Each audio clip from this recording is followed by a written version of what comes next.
Do what you want, 'cause a pirate lives free. You are a pirate.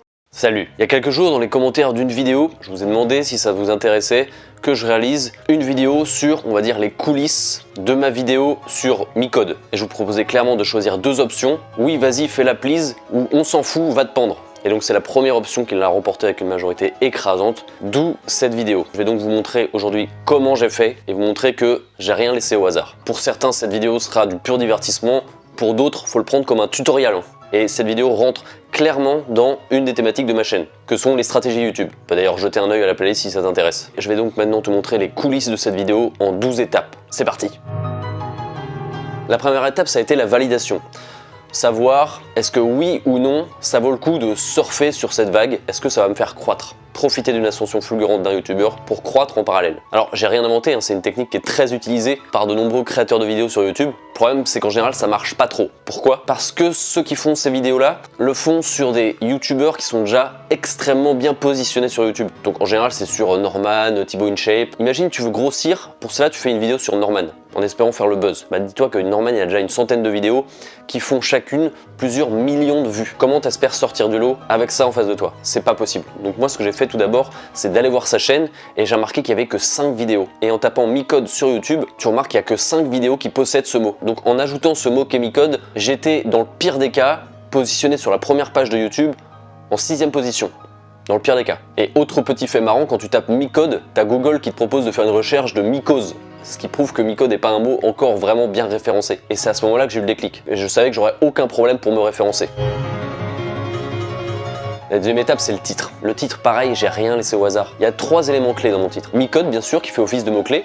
On en reparlera un petit peu après. Le mot tricheur. Et là, c'était évident qu'il allait créer une sorte de polémique. Il y a d'ailleurs pas mal de viewers qui n'ont pas compris que je ne le traitais pas de tricheur, mais que j'essayais au contraire de me poser la question, savoir si c'en était un ou non. Et le troisième élément, donc, c'est le fait de poser une question. Quand tu poses une question comme ça, surtout sur un sujet un peu sensible comme ça, le fait de savoir si un mec est un tricheur ou pas, ça donne forcément envie de cliquer aux gens. Les gens vont soit t'adorer, soit te détester, mais ils cliqueront parce qu'ils ont envie de savoir ta conclusion. D'où l'intérêt de poser une question assez violente de ce genre-là.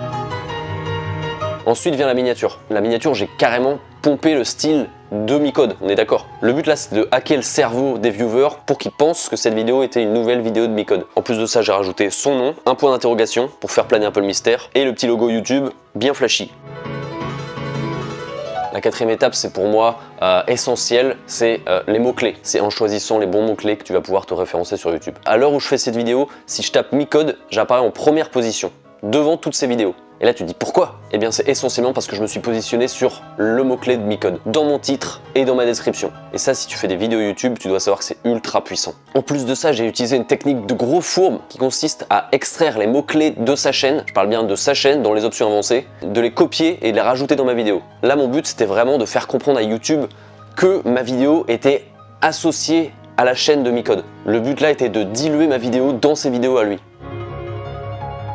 L'étape suivante, c'est le watch time. Watch time, si tu parles pas trop anglais, c'est le temps de visionnage. Tu as 2 types de temps de visionnage. Ce que j'appelle le visionnage absolu, c'est-à-dire le nombre de minutes cumulées. C'est une métrique que YouTube prend en compte. En gros, plus tu as de minutes cumulées de regarder sur une vidéo, mieux ta vidéo va se référencer. D'où l'intérêt de faire des vidéos longues. J'aurais pu faire une vidéo de 15 minutes. Je me suis contenté d'environ 7 minutes. Pourquoi? Parce qu'il y a une deuxième métrique qui est le watch time relatif, c'est-à-dire la part moyenne que les viewers vont regarder de la vidéo. Le but étant d'atteindre les 100% bien sûr. Et c'est ces 2 types de watch time qui vont améliorer le référencement de ta vidéo. Et moi bien sûr je voulais un cumul des 2. Et je m'étais dit que si je faisais une vidéo de 15 minutes, les gens ne regarderaient pas jusqu'au bout. Donc j'ai voulu faire une vidéo pas trop longue, environ 7 minutes, qui n'est pas trop courte non plus, parce que si tu fais une vidéo de 2 minutes, c'est bien, les gens vont regarder jusqu'au bout, mais ça va pas te faire cumuler beaucoup de minutes de visionnage. Tu comprends ce que je veux dire? En plus de ça, j'ai utilisé la technique de l'open loop, qui consiste à annoncer quelque chose qui va se passer plus tard dans la vidéo. Donc moi en gros j'ai annoncé un plan, 3 hypothèses et en principe les gens attendaient une conclusion à la fin de la vidéo. Ce que j'ai fait. C'est pour ça que si je me rends dans Analytics et que je te montre ma courbe, tu te rends compte que ma courbe est plutôt pas mal. Ça c'est une belle courbe de rétention.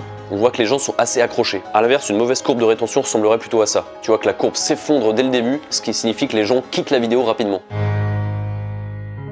L'étape suivante, on revient un petit peu aux mots-clés, c'est de mettre des sous-titres. Les sous-titres, c'est le truc le plus chiant du monde à faire sur YouTube. Mais ça va tout de même t'améliorer ton ranking, ton référencement, à condition bien sûr de l'utiliser intelligemment.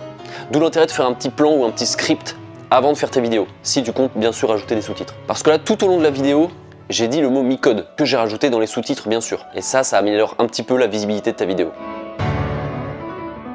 L'étape suivante, tout simplement, activer la monétisation. Dis-toi que quand tu monétises tes vidéos et que tu touches un petit peu d'argent, c'est avant tout à YouTube que tu fais gagner de l'argent. Sur les vidéos monétisées, YouTube récupère un gain et sur ce gain, YouTube te donne une part. En gros, YouTube a intérêt à mettre en avant les vidéos monétisées pour gagner de l'argent.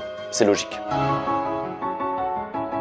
L'étape qui vient ensuite, c'est l'optimisation des commentaires. En principe, si ton évolution est naturelle, plus tu as de vues, plus tu as de commentaires. C'est une autre métrique importante dans le référencement sur YouTube, l'interaction sous tes vidéos. C'est-à-dire que plus tu auras de commentaires, plus YouTube interprétera ça comme un signal d'activité sur ta chaîne. Donc les commentaires, qu'ils soient de haters ou pas, j'ai commencé à y répondre en masse. J'ai répondu à plein de commentaires, pas tous, mais à énormément de commentaires. Comme je te disais, ça donne un signal d'interaction et d'activité à YouTube. Donc YouTube va te placer un petit peu en avant. En plus de ça, quand il y a Autodisciple qui te félicite et Micode lui-même qui dit que ta vidéo est intéressante, tu te dis que t'as pas trop mal réussi ton truc. Une micro-étape, on va dire, c'est de mettre cette vidéo, la vidéo que tu veux mettre en avant, en tant que vidéo par défaut qui apparaît sur ta chaîne pour les nouveaux visiteurs. Tu sais, c'est cette vidéo bande-annonce qui apparaît quand tu vas sur une chaîne à laquelle t'es pas abonné. C'est tout bête, mais ça te fait plus de vues.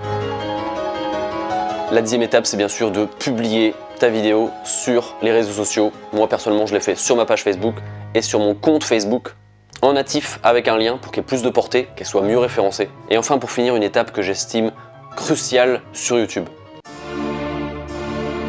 L'aventure sur YouTube en tant que créateur de contenu, c'est quelque chose qui doit être partagé.